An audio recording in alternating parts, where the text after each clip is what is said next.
안녕하세요. 충남 공주에서 그림 그린 여자 김영주입니다. 2021년 9월 13일 월요일 오전입니다. 오전에 외출할 일이 조금 있는데 나가기 전에 책을 잠시 읽고 나가려고 합니다. 무슨 일인가 아니면 하고자 하는 일이 됐던 꾸준히 하는 그 힘이 있다고 생각합니다. 어떠한 시간을 정해놓고 반복적으로 하는 행위에 대해서도 아주 큰 의미를 갖게 되는 것 같습니다. 알랭드 보통 철학의 위안, 불안한 존재들을 위하여. 정명진 옮김. 인기 없는 존재들을 위하여, 가난한 존재들을 위하여, 좌절한 존재들을 위하여, 부적절한 존재들을 위하여, 상심한 존재들을 위하여, 어려움에 처한 존재들을 위하여. 존재라는 단어 자체가 존재, 그런 단어들을 저도 좋아하긴 하는데요. 근본적으로 아니면 본질적으로 사람에게 항상 생각하게 하는 단어들이죠. 몇 년 전 지독히도 추웠던 겨울 뉴욕. 그때 나는 런던엔 비행기 출발 시간까지 오후 반나절의 여유가 있어 메트로폴리탄 미술관 위층의 횡한 전시실을 찾았다. 조명이 밝은 전시실에서 들리는 소리라고는 마룻바닥 아래 난방장치에서 나는 훅훅 하는 소리가 전부였다. 인상파 전시실에 엄청나게 많은 그림들 앞에 이르러 카페테리아 안내판을 찾고 있었는데 그 당시 내가 매우 좋아했던 미국산 초콜릿 우유를 마시기 위해서 캔버스 하나가 나의 눈길을 사로잡았다. 그것은 자크 루이 다비드가 38살 때인 1786년 여름 파리에서 그린 그림이었다. 아테네 시민들로부터 사형 선고를 받은 소크라테스가 슬픔에 잠긴 친구들에게 둘러싸인 채 막 독약을 들이키려는 참이다. 기원전 339년 봄 아테네 시민 세 사람이 이 철학자를 상대로 소송을 제기했다. 그들은 그가 아테네의 신들을 숭배하지 않을 뿐만 아니라 종교적으로 이단적인 것들을 소개하여 젊은이들을 타락시켰다고 비난했다. 소크라테스에 대한 고소는 사형에 처할 것을 요구할 정도로 심각했다. 그런데도 소크라테스는 믿기 어려울 만큼 침착했다.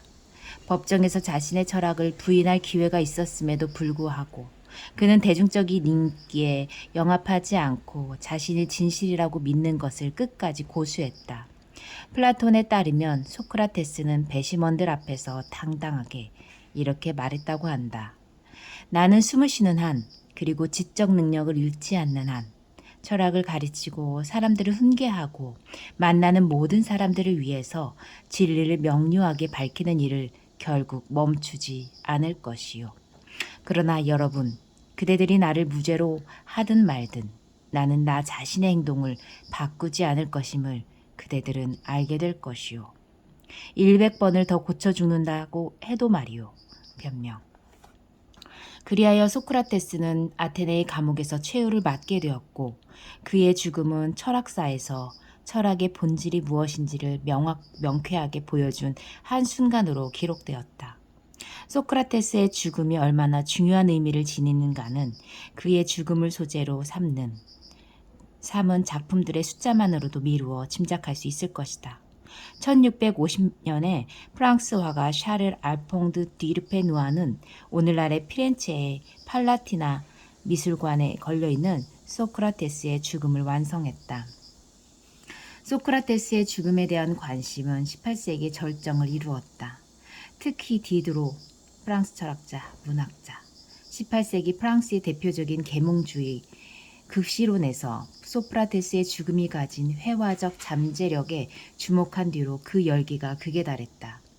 1786년 봄, 자크 루이 다비드는 돈 많은 의회 의원이자 재능 있는 그리스어 학자였던 샤를 미셀 트위덴드라 사블리에르로부터 소크라테스의 죽음에 대한 그림값을 받았다.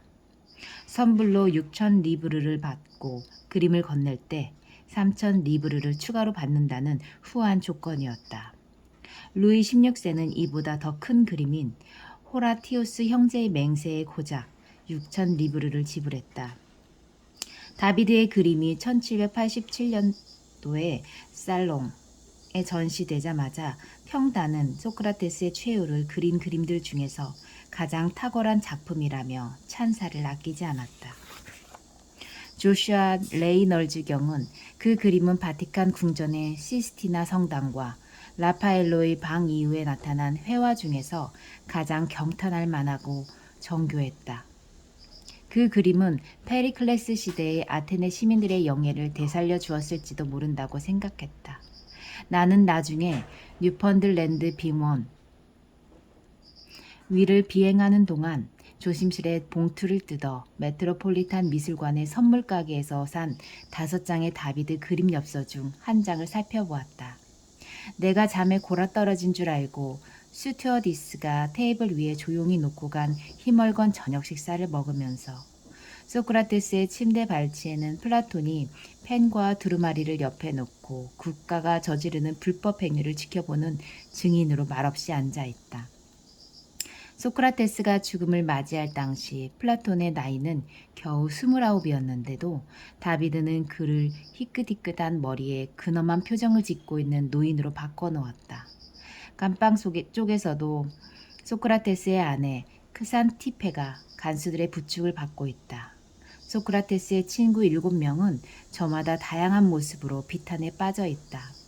가장 가까운 동료였던 크리토는 소크라테스 옆에 앉아 깊은 애정과 근심 어린 눈빛으로 거장을 응시하고 있다. 그렇지만 운동선수에게나 기대할 법한 몸통과 이두근의 소크라테스는 꼿꼿한 자세를 조금도 흐트리지 않은 채 불안해하거나 후회하는 기색을 전혀 내비치지 않는다.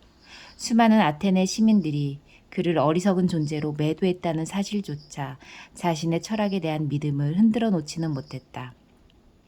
당초 다비드는 소크라테스가 독약을 들이키는 장면을 그릴 작정이었으나 시인 앙드레 셰니에가 극적 긴장감을 극도로 높일 수 있는 아이디어를 내놓자 선뜻 그의 제안을 받아들였다.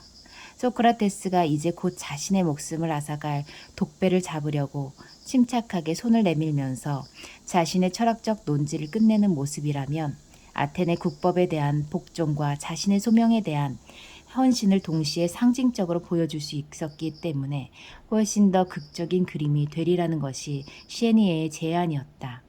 지금 우리는 비범한 존재가 마지막으로 던지는 교훈적인 순간을 목격하고 있다. 다비드의 그림 엽서가 나에게 그처럼 강렬하게 다가왔던 것은 아마 그 그림이 묘사하고 있는 행위가 나 자신의 행위와는 너무나 대조적이었기 때문일 것이다. 타인과 대화할 때 내가 가장 중요하게 여긴 것은 진실을 밝히는 것보다는 상대방의 호감을 사는 것이다. 타인을 즐겁게 해주려는 욕망에 휘둘려 나는 마치 학예 웬날 학교를 찾은 학부모처럼 그다지 우습지 않은 농담에도 크게 웃는다. 낯선 사람과 함께 있으면 나는 돈 많은 손님을 맞는 호텔 스윗처럼 노예 같은 태도를 취하는데 이는 호의를 얻으려는 무분별한 욕망에서 비롯된 행동이다.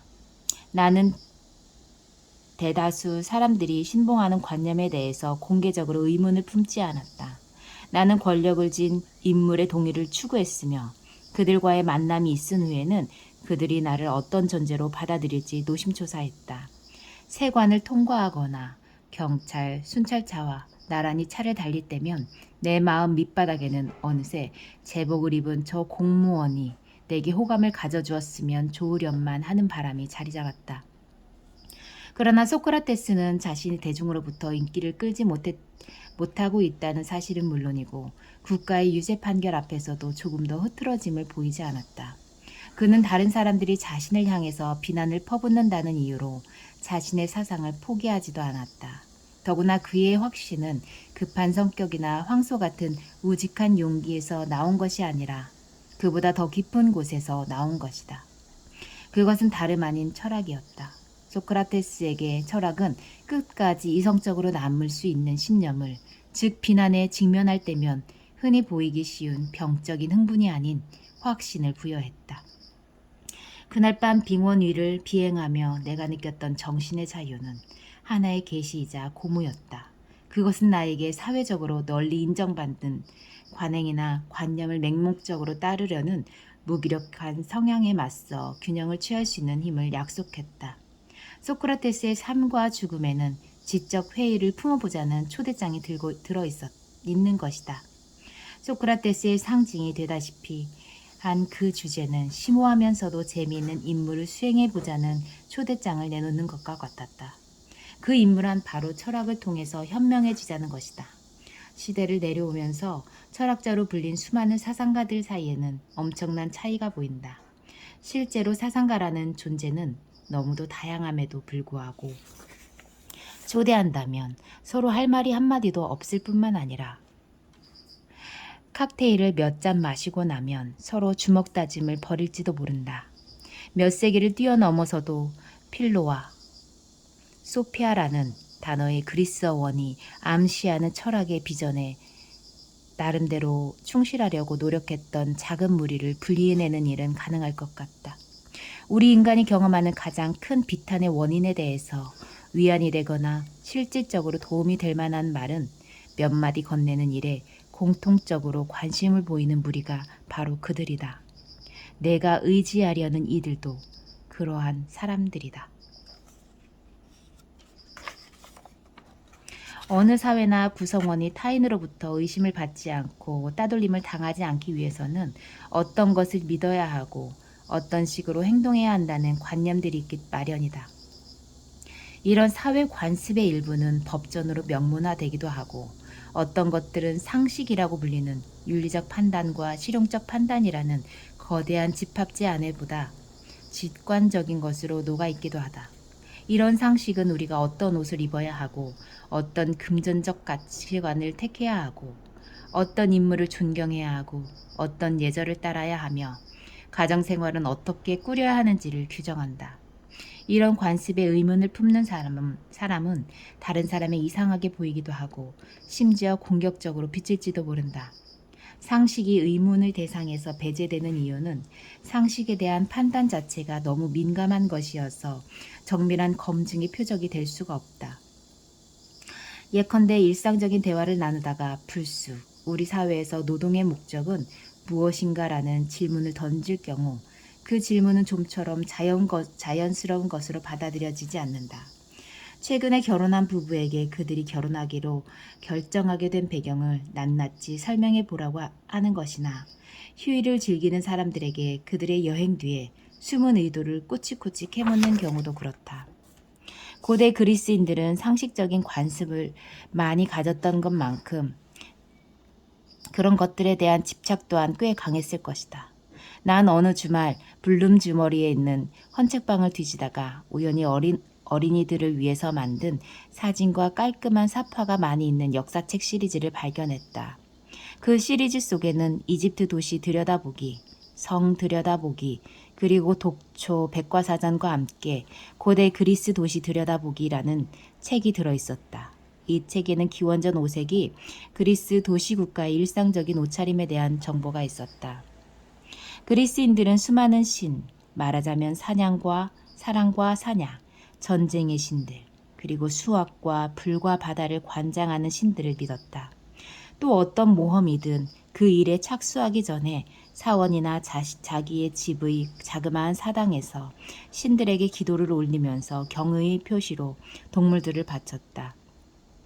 그 의식은 비용이 많이 들었다. 아테네의 수호신에게는 암소를, 달과 처녀의 신 아르테미스와 미와 사랑의 여신 아프로디테에게는 염소를, 의술의 신 아스클레피오스에게는 암탉이나 수탉을 바쳤다.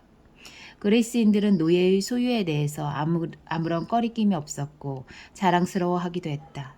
기원전 5세기에는 아테네 한 도시에만 노예수가 8만에서 10만 명을 헤아렸는데 자유민 3명당 노예 1명이 딸린 셈이었다. 그리스인은 또한 대단히 군국주의적이어서 전투에서의 용기를 찬양했다. 당당한 남성으로 인정을 받으려면 적의 머리를 단칼에 베는 요령을 터득해야 했다. 제2차 페르시아 전쟁 당시의 접시 그림처럼 페르시아 군인의 목을 치는 아테네 군인은 그 행동이 당연하다는 점을 암시했다. 또한 여성은 전적으로 남편과 아버지의 손아귀 위에 지어 지냈다. 그들은 정치나 공적 활동에 참여할 수 없었고 부동산을 상속받거나 돈을 소유할 수도 없었다. 그리고 본인의 의사와 상관없이 아버지가 정해주는 남자와 13살에 결혼하는 것이 예사였다. 그러나 이런 관습 중에 그 어느 것도 소크라테스가 살았던 동시대인들에게는 거슬리는 것으로 비치지 않았다. 그런 그들에게 아스클레오피오스에게 수탁을 바치는 이유를 명확히 대라거나 남자들이 고결해지기 위해서 사람을 죽여야 하는 이유를 밝히라고 했다면 그들은 당황해하며 화를 냈을지도 모른다. 그런 질문은 겨울 뒤에 왜 봄이 오는지, 얼음은 왜 차가운지에 대해서 의문을 가지는 것만큼이나 바보처럼 보였을 것이다. 그러나 우리가 지금 눈앞에서 벌어지는 현상에 대해서 의문을 품지 않는 것은 다른 사람의 적의를 두려워해서만은 아니다. 그것에 못지않게 사회적 관습이라는 것은 당연히 그만한 근거를 가지고 있음에 틀림없다고 치부해버리는 각자의 내적 인식에 의해서도 의문을 품으려는 의지는 곧잘 꺾여버린다. 심지어 그 근거라는 것이 무엇인지 확실히 알지도 못하면서 그런 관습들이 오랫동안 많은 사람들에 의해서 지켜져 내려왔다는 이유만으로도 우리는 좀처럼 의문을 품지 않는다. 우리는 사회가 어떤 신념을 정착시키는 과정에 중대한 실수를 저질렀을 수도 있고 또 그런 사실을 깨달은 사람이 나 혼자일 수도 있다는 점을 인정하지 못하는 것 같다. 우리는 스스로를 지금까지 전혀 알려지지 않은 따라서 접근하기 어려운 진실을 추구하는 선구자로 인식하지 못하기 때문에 의문이 생기더라도 쉽게 무시해버리고 그저 다수를 따른다. 우리가 철학자들에게 기대할 수 있는 것은 각자의 용렬함을 극복하는 데 필요한 도움이다. 오늘은 여기까지 읽습니다.